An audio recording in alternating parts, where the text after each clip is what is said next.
بسم اللہ الرحمن الرحیم۔ السلام علیکم ناظرین، میں ہوں آپ کا ہوسٹ محمد اقبال اور آپ دیکھ رہے ہیں کستان۔ ناظرین اکرام، آج ہم اس حرام خور کے بارے میں بات کرنے لگے ہیں جس نے مسلمانوں کو کاری ضرب لگائی اور عربوں کے اندر خاصم خاص اس نے ان کے دل کے اندر یہ بات بٹھا دی کہ آپ افضل ہیں اور اجمی جو ہیں وہ افضل نہیں ہیں، اور آپ کی حکومت بنتی ہے ان کی حکومت نہیں بنتی، اور بعد میں جاتا جاتا وہ عربوں کے ساتھ بھی کھیل گیا۔ یہ اسکرین کے اوپر آپ کو اس حرام خور کی تصویر نظر آ رہی ہوگی، کیونکہ عبداللہ ابن سبا کے بعد اگر مسلمانوں کو کسی نے کاری ضرب لگائی ہے تو وہ colonel Thomas Lawrence of Arabia بھی جسے بولتے ہیں، اس حرام خور نے مسلمانوں کو زیادہ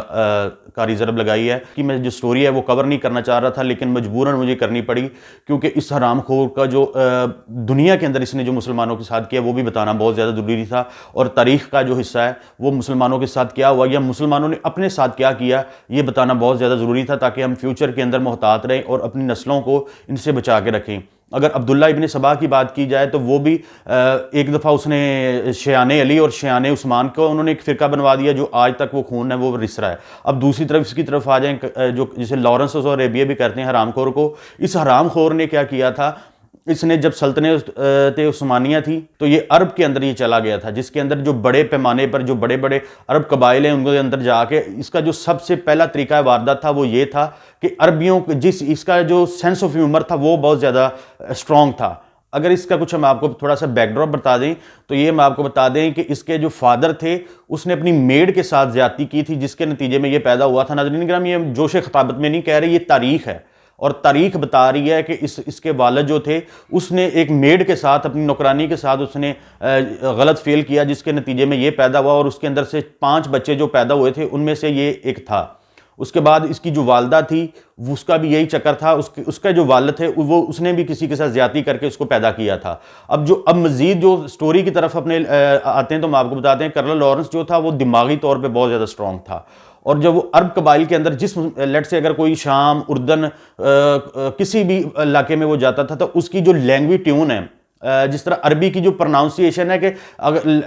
لیٹ سے ہم یوں کہہ سکتے ہیں لاہور کے اندر کوئی بندہ پنجابی کس طرح بولتا ہے، ملتان کے اندر کوئی کس طرح بولتا ہے، اور اسی طرح جس علاقے کے اندر بھی یہ جاتا تھا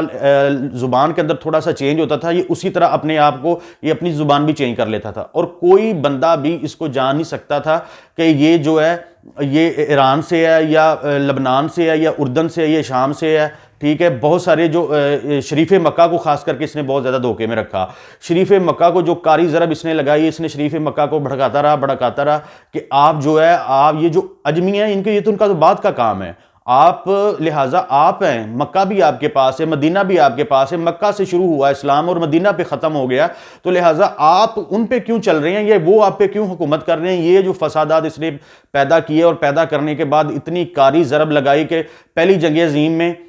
سلطنت عثمانیہ نے جرمنی کا ساتھ دیا، اور ساتھ دینے کے نتیجے میں وہ بیچاری ٹوٹ گئی اور اس طرح لاغر ہو چکی تھی کہ وہ کسی بھی طریقے سے اس کو چلانا جو تھا وہ مشکل ہوتا جا رہا تھا۔ سب سے زیادہ اگر کسی نے مسلمانوں کو اس وقت اس طرح ذلیل کروایا تو وہ اس حرام خور کا ہاتھ ہے، جس کا نام ہے کرنل لارنس، یا جسے لارنس آف عربیہ بھی بولتے ہیں۔ اب بہت سے جو عربک ہیں وہ اس کو مانتے نہیں ہیں، وہ کہتے ہیں نہیں یہ ایسا کچھ بھی نہیں تھا۔ اس حرام خور نے ایک بک بھی لکھی تھی جس کا نام تھا 7 پلر آف وزڈم، جو آپ کو اسکرین کے اوپر نظر آ رہی ہوگی۔ اس حرام خور نے اس کے اندر ساری باتیں جو ہیں یہ یہاں سے آگ لگانے کے بعد، یہ برطانیہ کا یہ رہائشی تھا، برطانیہ میں یہ واپس چلا گیا اور وہاں پر بیٹھ کے یہ مزے سے دیکھ رہا تھا، کیونکہ جب پہلی جنگ عظیم ہوئی تو اس وقت برطانیہ کے اتنے حالات جو تھے وہ سازگار نہ تھے کہ جس وجہ سے برطانیہ فوری رسپونڈ کر سکتا یا عرب ممالک جتنے میں اس کے اندر اپنی فوجیں بھیج سکتا، تو اس وجہ سے اس نے اپنی فوجیں نہیں بھیجی، اس حرام خور کو بھیجا، اور اس حرام خور نے پکڑ کے ساری کی ساری مسلمانوں کی جو ایک بڑی منظم طریقے سے جو سلطنت چل رہی تھی اس کو ختم کرنے میں اس نے بہت زیادہ کنٹریبیوشن کیا اپنا۔ اب ایٹ دی اینڈ اگر ہم اس حرام خور کا آپ کو اختتام بتاتے ہیں تو ہم آپ کو بتاتے ہیں کہ 1953 کے اندر یہ بہت زیادہ سپیڈ سے ایک موٹر سائیکل کے اوپر جا رہا تھا اور ریگستان کے اندر کسی چیز کے ساتھ ٹکرانے کے ساتھ اس کی موت جو ہے وہ یہ ہلاک ہو گیا، اور مسلمانوں کے لیے یہ مسلمان ہی مسلمانوں کے لیے عبرت کا نشان بن گئے، اور یہ اپنا کام کر کے سائڈ پہ ہو گیا، اور وہ جنہوں نے آگ لگائی تھی وہ ہم پر ہنستے تھے۔ ناظرین اکرام، اس حرام خور کی سٹوری آپ کو کیسی لگی ہمیں کمنٹ باکس میں ضرور بتائیے، اور اس طرح کی مزید انفارمیٹیو سٹوریز کے لیے دیکھتے رہیے کستان۔ اللہ نگہبان۔